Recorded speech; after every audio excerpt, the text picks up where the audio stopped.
आज आपण पाहणार आहोत भारताच्या पहिल्या मोठ्या राजकीय संघटनेच्या जन्माची कहाणी.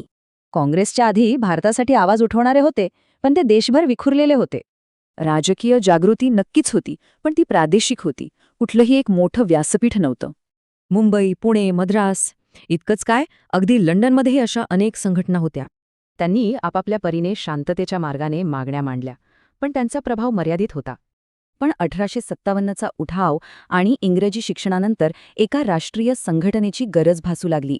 नव्या सुशिक्षित पिढीला कळलं की आवाज एक असेल तरच तो ऐकला जाईल. आणि मग 1885मध्ये हे सगळे विखुरलेले प्रवाह एकत्र आले, काँग्रेसच्या रूपात.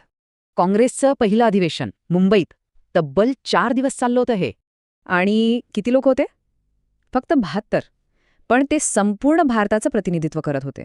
याचे संस्थापक होते ॲलन ह्यूम, एक ब्रिटिश अधिकारी, आणि अध्यक्ष होते WC बॅनर्जी. पण इथे एक प्रश्न आहे, ही भारतीयांची योजना होती की ब्रिटिशांचाच एक डाव? पहिल्याच अधिवेशनात त्यांनी प्रशासकीय आणि सामाजिक सुधारणांची जोरदार मागणी केली.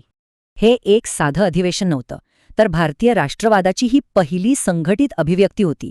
इथूनच पुढच्या 60 वर्षांच्या स्वातंत्र्यलढ्याची पायाभरणी झाली होती. फक्त 72 लोकांच्या एका बैठकीने पुढे अब्जावधी लोकांचं भविष्य बदलून टाकलं.